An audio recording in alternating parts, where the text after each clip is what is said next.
네, 안녕하세요. 선원얘기입니다. 주말 다들 잘 보내셨죠?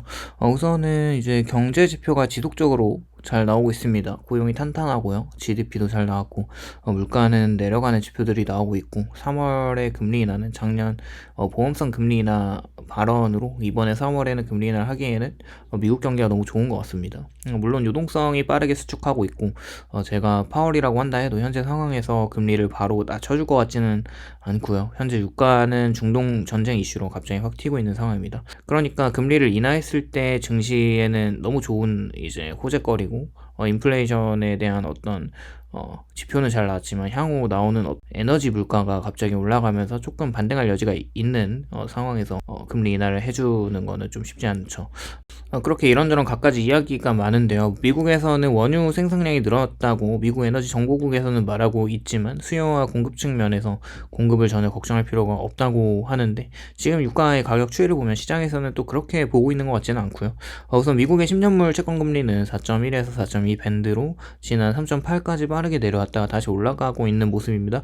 이 4점대 이상에서 머무르고 있는 10년물 금리가 말하는 것은 미국 경기가 아직 너무 좋은 것에 대한 반영이라고 보고 있어요. 물가는 또 잡히고 있는 것에 비해서 경기는 아직 잘 버티고 있기 때문에 빠른 금리 하락이 이루어지지 않고 있는 거죠. 3월에 금리 인하를 반영하면 더 내려오겠지만 앞으로 이 금리에서 경기가 확실히 침체 구간으로 들어가지 않는 이상 10년물 금리는 4.1 정도의 부근이 적정하다고 시장은 판단을 하고 있는 것 같습니다. 우선 주식 시장은 연일 상승을 하고 있는데요. 앞으로 계속 시장이 상승할 수 있을까에 대한 물음에는 여러 가지 시장에서 발생하고 있는 것들을 토대로 추측을 할 수 있을 것 같습니다. 이번에 인텔의 실적이 나오면서 다음 컨센서스에서 인텔의 실적이 개선되기가 쉽지 않을 거라는 콜에 시장에서는 냉정하게 주가를 내렸고요.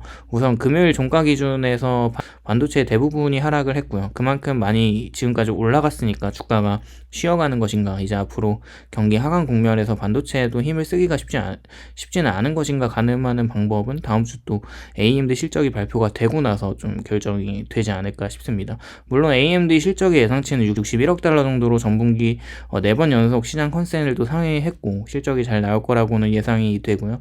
인텔도 실적이 잘 나왔지만 앞으로 실적 개선이 녹록치는 않을 것 같다는 것에 후회감으로 주가가 내려가고 있으니까 반도체와 AI로 올라가고 있는 나스닥과 S&P 500은 다음 주가 굉장히 중요한 시점으로 보여지고요. 랠리를 이어갈지 쉬어갈지가 결정이 될 거라고 봅니다. 우선 개인적으로 올해 24년도에는 23년도보다는 주가가 앞으로 더 갈 거라고는 생각하고 있지는 않습니다. 확실히 수축 국면의 시작이라고 보고 있고, 글로벌하게 여전히 인플레이션과의 싸움이 끝나지 않아서 고금리가 지속적으로 유지되면서 그렇게 될 거라는 전망과, 중국도 지속적으로 경기 침체의 고통을 받고 있고, 최근 미국의 지역은행들의 실적들을 보면 점점 실적이 나빠지고 있는 모습을 알 수가 있죠.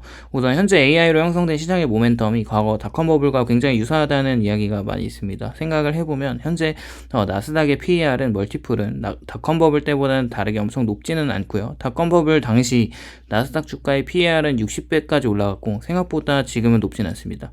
당시에 나스닥은 시스코를 중심으로 엄청난 주가 상승을 했었고, 현재의 나스닥 PER은 26배 정도로 5년 평균치에 부합하긴 해서 나스닥이 60배까지 올라가줘야 그때 당시에 버블이라고 말하기도 하고 있어서 현재는 그것과는 다르다는 이야기도 있고요. 저도 과거 닷컴 버블처럼 주가가 엄청나게 하락할 거라고는 생각을 하진 않아요. 주가 자체의 모멘텀이 수그러들 수는 있는 조정 구간이 분명히 올 거라고 생각을 하지만 그 정도의 하락이 올까라는 생각을 해봅니다. 닷컴 버블 당시의 현재의 공통점을 좀 생각해보면, 우선 닷컴 버블의 기간은 1995년부터 2000년까지의 주가가 과도하게 상승하다가 2002년에 갑자기 나스닥의 주가가 80%까지 하락했던 사건을 말하고 있고, 당시의 차트를 보면 정말 시장의 상승은 광기적으로 상승을 하다가 폭락하는 정말 엄청난 무서운 과거를 우리는 또 알 수가 있고, 저의 생각은 과연 24년도 이후 나스닥 증시가 현재 닷컴 버블과 비교되면서 엄청난 폭락을 할까라는 생각에는 동의는 하지 않습니다. 우선 과거와 현재를 좀 살펴보면은 닷컴 버블 당시 그린스펀 연준은 인플레이션을 잡기 위해 고금리로 1994년대에 7차례 금리를 올리면서 3%에서 6% 대략 2배 정도 금리를 올리고 천천히 또 금리를 내리기 시작하다가 다시 올리다가 하면서 2000년대에 금리를 내리면서 닷컴 버블이 터지게 됩니다. 현재 파월 의장도 단기간에 금리를 0.25%에서 5.5%까지 올려버리기도 했죠. 물론 당시에 시중의 통화량의 차이는 있지만 3.3%에서 6%까지 올라간 것의 차이와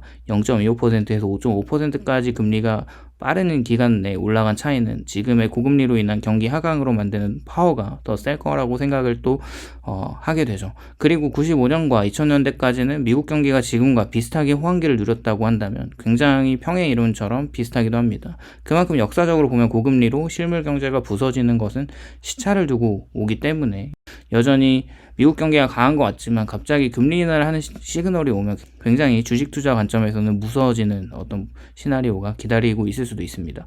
경기가 좋았지만 주가가 하락하는 이유는 당연히 버블이 꼈기 때문에 그렇습니다. 닷컴 버블과 현재를 비교해보면 지금의 상태는 그렇게 버블이 꼈다고 볼 수가 없다는 주장이 꽤 많고 논리적이기도 합니다. 우선 현재 AI 기업들은 돈을 잘 벌고 있고요. 그러므로 현재와 과거를 비교하면 PER 멀티플 자체가 앞서 언급한 것처럼 차이가 많습니다. 그리고 두 번째로 과거 닷컴 버블 시기에 투자자들은 엄청나게 자금을 유입을 많이 했고 보기만 해도 97년부터 2000년까지 대략 9,460억 달러의 자금이 순유입이 됐고요. 현재는 2001년에 2,950억 달러가 들어왔지만 22년, 23년도에는 오히려 자금 유입이 줄어들었다는 것을 볼 수가 있죠.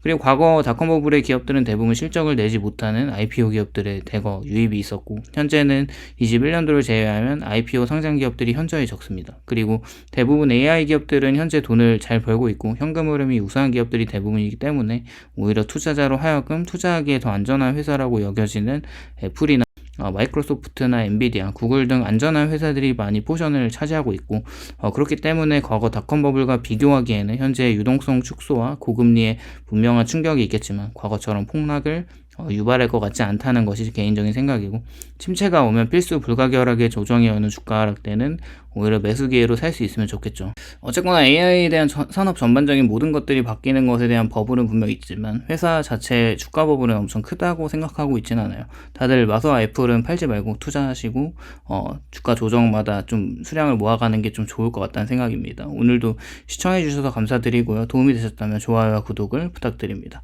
감사합니다.